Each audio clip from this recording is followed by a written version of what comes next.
you got a little vision that you want to see through, the Intentional Podcast is the one for you. What does masculinity mean to me?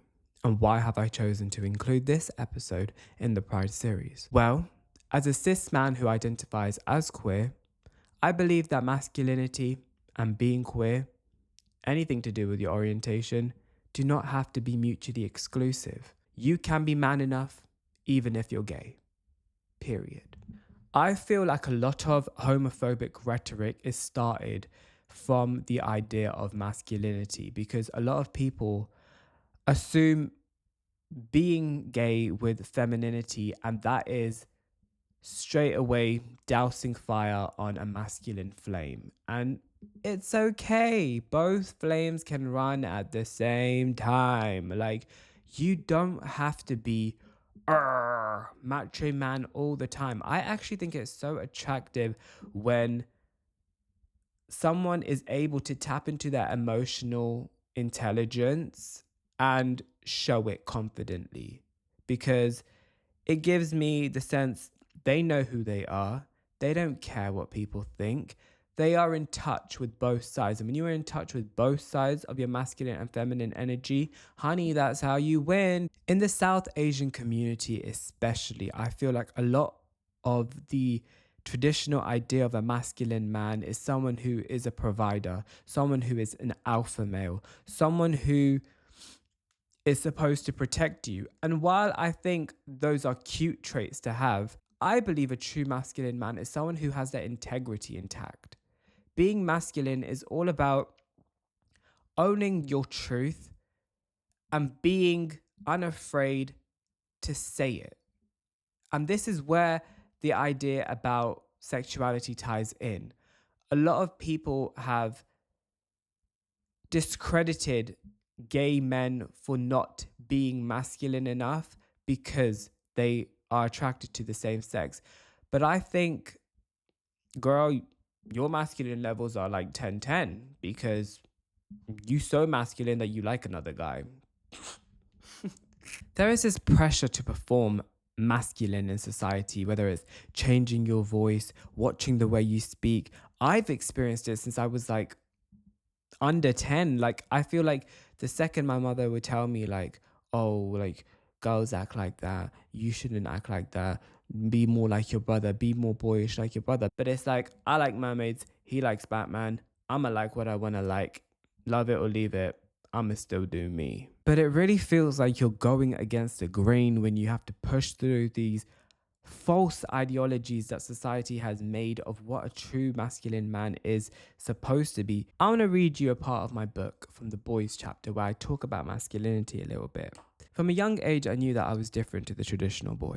Having an older brother only a year apart from me, my masculinity was often judged against his. He liked Batman, I liked mermaids. He was a practical thinker, I was a creative one. He was a daddy's boy, I was a mummy's one. I was always encouraged to act more boyish like him, but that was never me. As I got older, my parents brushed these feminine traits off as something I would eventually grow out of, but I never did. I just got better at hiding them, or so I thought. By enforcing these ideologies of what a real woman or a real man is supposed to be, you are hindering your child's growth. Please, please, please, parents, embrace your child's differences and unique qualities, because that is what's going to bring them the most abundance in the future.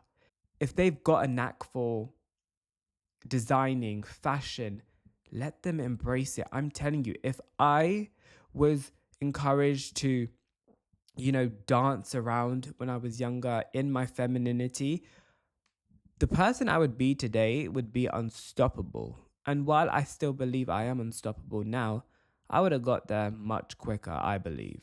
But shoulda, coulda, never would have been me and you. Can't change the past now. Goodbye, regret. This loneliness epidemic that is happening right now between men and this mental health crisis is because you don't let men be men and express their emotions. It's okay to be vulnerable. It's okay to say you don't have it all together, because guess what? Getting through life, we are all like little kids, experiencing this world for the first time. So let ourselves live, give ourselves grace to get through life, feel emotions, feel heartbreak. You are allowed. You're allowed to cry. So cry. Cry your heart out. Go at your own pace. What my girl Estelle said. Yeah. It is our responsibility to deconstruct the whole system that was made to break us in the first place. I saw this viral TikTok clip of this lady going against this man saying, well, who created the patriarchy? Men did. And while I see her point, I also see the fact that it takes more than one person to create a system. And the system was created by society as a whole. But obviously, men having that alpha complex of wanting to be the most macho man, you're discrediting the most important feature of being in touch with your emotions. That is where your masculinity lies. To all my queer people out there, you are valid in your masculinity. I see you, I feel you, and I am one of you. I don't know where this podcast is headed. I just hope it's made sense. This is the end of it. I hope you've learned something. I hope you've been inspired. Please get a copy of my book, Lose to Love, on Amazon now, talking all things love, loss, and healing, my masculinity, and everything above. You are worth it. Trust your instincts, protect your energy, and you will soar. Until next time, greater things always to come. Bye.